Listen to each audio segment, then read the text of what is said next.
Avalanche যাওয়ার পথে এই সুন্দর ভিউ পয়েন্টটা পাওয়া যায়।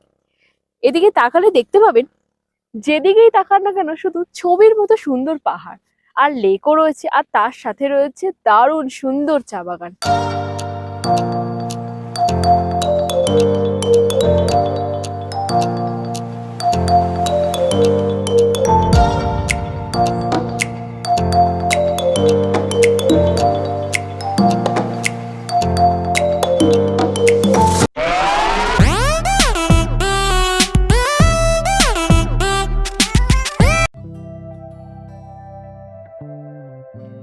আজ উটিতে আমাদের তৃতীয় দিন। এখন আমরা চললাম নীলগিরি পর্বতের সর্বোচ্চ শৃঙ্গ ডোডাবেটার উদ্দেশ্যে। এটি দক্ষিণ ভারতের দ্বিতীয় উচ্চতম পর্বতশৃঙ্গ। এখন আমরা যে রাস্তাটি দিয়ে যাচ্ছি এটা কিন্তু সরাসরি ডোডাবেটা পিকের সামনে পৌঁছে দেয়। এছাড়াও আরেকটি রাস্তা আছে যেখানে কিন্তু সিঁড়ি দিয়ে অনেকটাই পাহাড়ের উপরে উঠতে হয়। এখন আমরা এসে গেছি ডোডাবেটা পিকে। চলুন আপনাদেরকে ঘুরে দেখাই এখানকার পাহাড়ের ভিউ।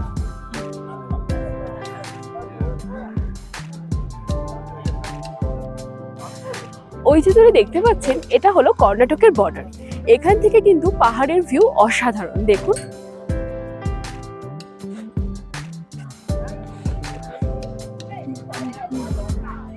এখান থেকে পাহাড়ের যে ভিউটা অপূর্ব। এদিকেও নিয়ে যাই আপনাদেরকে দেখাই।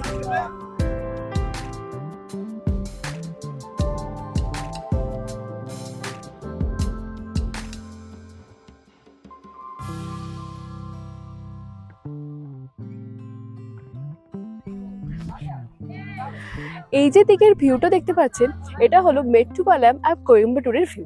মেট্টুপালাম হলো যেখান থেকে আমাদের উটি আসার জন্য টয় ট্রেন ছেড়েছিল। এটি হলো উটি টাউন ভিউ পয়েন্ট।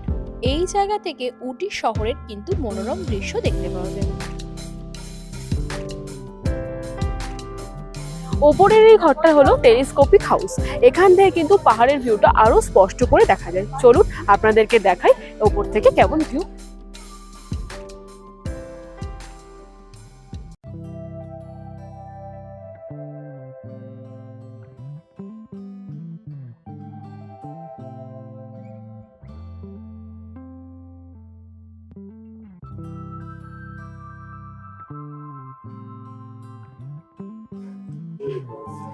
আমরা এসে গেছি টেলিস্কোপিক ভিউ পয়েন্টে। এখানে কিন্তু চারিদিকের ভিউ অসাধারণ। চলুন আপনাদেরকে দেখাই। এই স্থানে রাখা টেলিস্কোপ দিয়ে দূরে পাহাড়ের খুব সুন্দর ভিউ দেখতে পাওয়া যায়।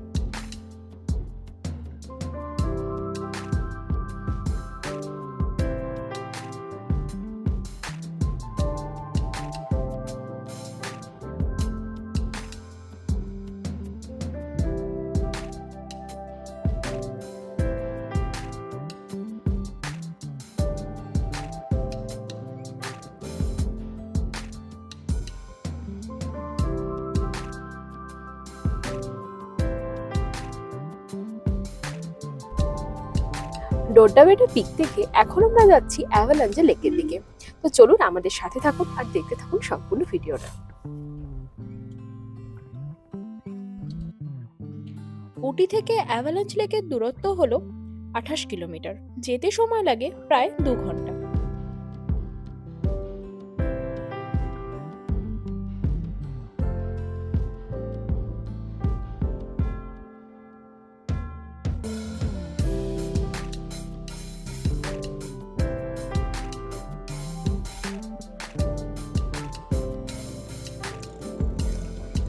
অ্যাভালাঞ্চ যাওয়ার পথে এই সুন্দর ভিউ পয়েন্টটা পাওয়া যায়।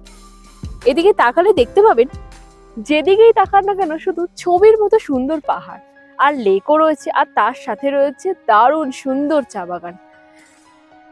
যেন মনে হচ্ছে কেউ গ্রিন কালারের ভেলভেট পুরো বিছিয়ে দিয়েছে চারিদিকে। তো দারুণ লাগছে এখানে।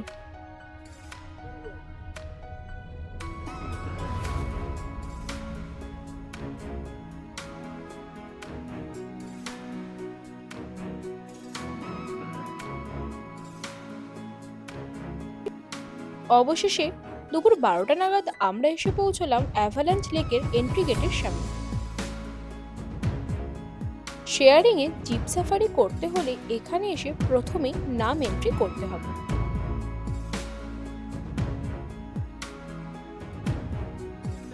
এখন ঘড়িতে বাজে বেলা 12:30। আমরা এসে গেছি অ্যাভালাঞ্চ লেকের এন্ট্রি পয়েন্টে। এখান থেকে জিপ সাফারির জন্য জিপ বুক করতে হয়। তার জন্য এখানে এসে প্রথমে নাম এন্ট্রি করাতে হয়। জিপ সাফারির জন্য আপনারা দুভাবে গাড়ি বুক করতে পারেন। এক তো আপনারা মাথাপিছু বুক করতে পারেন, যার জন্য আপনাদের পড়বে 250 টাকা করে, আর নচেত আপনারা পুরো গাড়ি বুক করতে পারেন, সেক্ষেত্রে আপনাদের পড়বে 2000 টাকা। এন্ট্রি পয়েন্টের ঠিক পাশেই এই পাইন ফরেস্টটা আছে, আর তার পাশে আজ এত সুন্দর একটা লেকের ভিউ। আধ ঘন্টা পরে আমাদের জিপ এসে গেল। শুরু হলো আমাদের জিপ সাফারি। মোট 8 জন মিলে আমরা জিপ শেয়ার করেছি।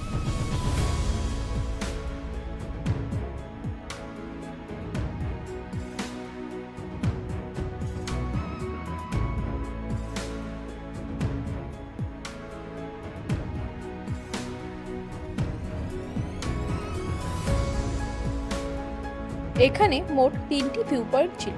এটি হলো প্রথম ভিউ পয়েন্ট। প্রতিটি ভিউ পয়েন্টে গাড়ি প্রায় 5 মিনিট করে থেমেছিল।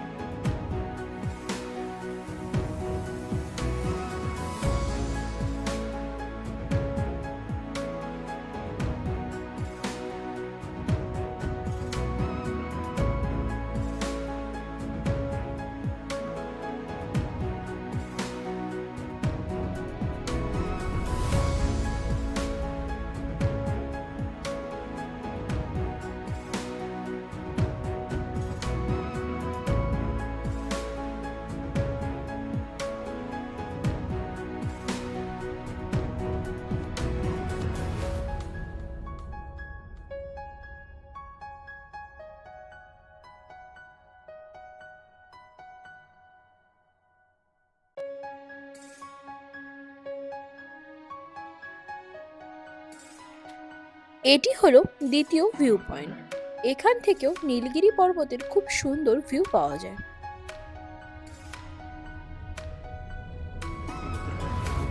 এখন আমরা যাচ্ছি তৃতীয় বা সর্বশেষ ভিউ পয়েন্টের দিকে।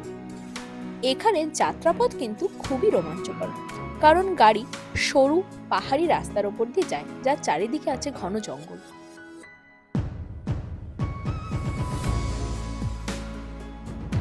এই পাহাড়ি জঙ্গলে অনেক বন্য জন্তু, এমনকি লিওপার্ডও আছে। তাই জন্য কোনো বাইরের গাড়ি কিন্তু ওপরে ওঠার জন্য অ্যালাউ হয় না। সাফারির জন্য শুধুমাত্র এখানকার সাফারি গাড়ি করে আপনাদের ওপরে আসতে হবে।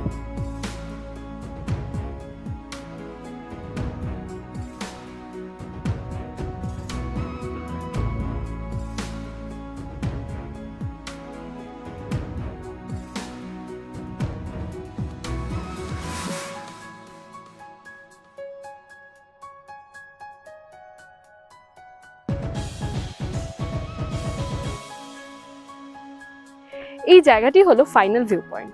এই জায়গাটার নাম হলো কলিফ্লাওয়ার ভিউ পয়েন্ট। এর কারণ হলো এই যে দূরের পাহাড়টা দেখতে পাচ্ছেন, এইটা দেখতে কিন্তু একদম ফুলকপির মতো, ব্রকলিও বলা চলে। যাই হোক, তো ঘন জঙ্গলে ঘেরা এটাই হলো এখান ভিউ পয়েন্ট। এখান থেকে নিচেও কিন্তু গভীর খাদ আছে, বড় বড় গাছ, আর পাশেই আছে একটা ছোট্ট ওয়াটারফল। তো চলুন আপনাদেরকে নিয়ে যাই আর দেখাই সেটা।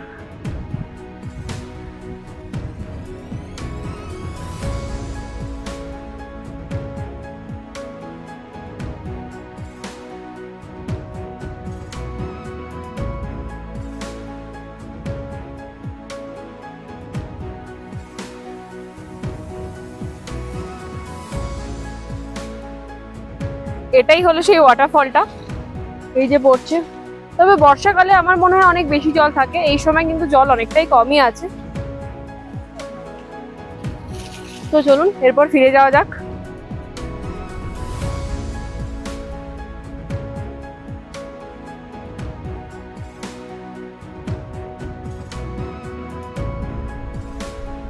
সাফারি করতে প্রায় 1 ঘন্টা সময় লাগলো।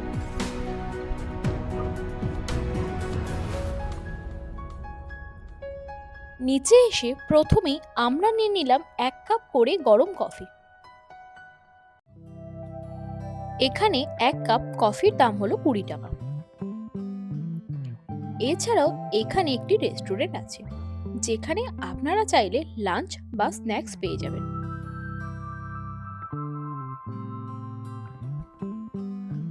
খাওয়া দাওয়া করে এবার আমরা চললাম অ্যাভালাঞ্চ লেকের উদ্দেশ্যে।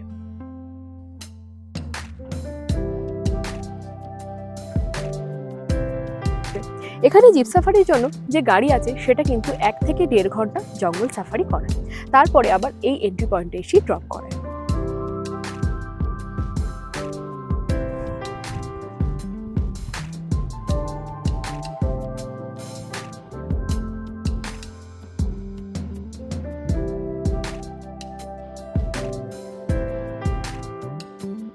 আঠেরোশো শতকের গোড়ার দিকে এই স্থানে এক বিশাল ভূমিধস হয়েছিল।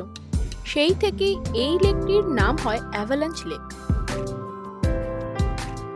অ্যাভালাঞ্চ লেকটি এতটাই নির্জন যে এই মুহূর্তে আমাদের পরিবারের 3 জন ছাড়া কিন্তু এখানে আর কেউ নেই। দূর দূরান্তে কাউকে নজরে আসছে না, শুধু চারিদিকে আছে ঘন জঙ্গল আর আমরা 3 জন। ভয়ও লাগছে, বলা যায় না কখন কোন অ্যানিমেল এসে আক্রমণ করে। তো যাই হোক, আমরা এখানে বেশ কিছুক্ষণ সময় এখন কাটাবো, কারণ জায়গাটা খুব ভালো লাগছে আর আপনাদেরকে অবশ্যই দেখাবো। লেকটির চারিদিকে আছে বিস্তীর্ণ সবুজ উপত্যকা আর নানান ফুল গাছের সমারোহ, যেমন অর্কিড, রডোডেন্ড্রন ইত্যাদি। সবুজে ঘেরা নীল জলের এই সুন্দর লেকটি তাই পর্যটকদের কাছে খুবই জনপ্রিয়। খুবই নির্জন এবং উটি শহর থেকে প্রায় 30 কিলোমিটার দূরে হওয়ার জন্য অ্যাভালাঞ্চ লেক ঘুরতে এলে কিন্তু আপনারা চেষ্টা করবেন উটি থেকে তাড়াতাড়ি বেরিয়ে যাওয়ার, একদম সকাল সকাল বেরোনোর। তার কারণ এই জায়গায় সকাল সকালে কিন্তু যা সাফারি বা ঘোরা এখানে হয়, কারণ সন্ধ্যের পরে যেহেতু অনেক ওয়াইল্ড অ্যানিমেল এখানে আছে তাই রাস্তা কিন্তু বন্ধ হয়ে যায়। তাই চেষ্টা করবেন সকাল সকাল এসে বিকেলের মধ্যে কিন্তু ফিরে যাওয়ার। অনেকেই এখানে বসে মাছ ধরা পছন্দ করেন। এছাড়াও যারা জঙ্গল ভালোবাসেন বা ওয়াইল্ড লাইফ ফটোগ্রাফি করতে পছন্দ করেন, তাদেরও কিন্তু এই জায়গাটা খুবই ভালো লাগবে। অ্যাভালাঞ্চ লেকে বোটিং এবং রাফটিং এরও ব্যবস্থা আছে। এছাড়াও ক্যাম্পিংও করা হয় এই স্থানে। এই জায়গাতে আমরাও অনেক ফটোগ্রাফি করেছিলাম।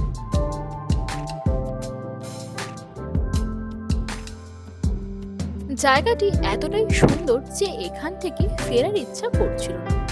প্রায় 2 ঘন্টার সময় এখানে কাটিয়ে আমরা রওনা হলাম উটির উদ্দেশ্যে।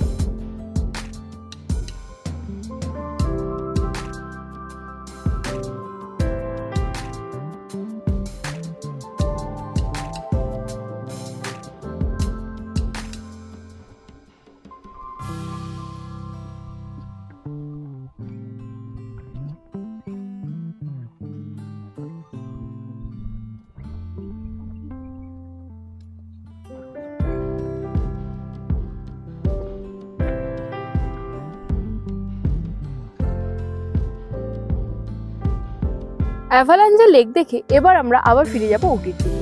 তো বন্ধুরা, কেমন লাগলো আজকের এই পর্বটি? আশা করি ভালো লেগেছে। আমার উটি সিরিজের পর্বগুলো যদি আপনাদের ভালো লেগে থাকে তাহলে অবশ্যই ভিডিওগুলোকে একটু লাইক করবেন, আর এই ধরনের আরও ভিডিও পেতে হলে আমার চ্যানেলটিকে সাবস্ক্রাইব করে আমার পাশে থাকবেন। তো দেখা হচ্ছে পরের পর্বে।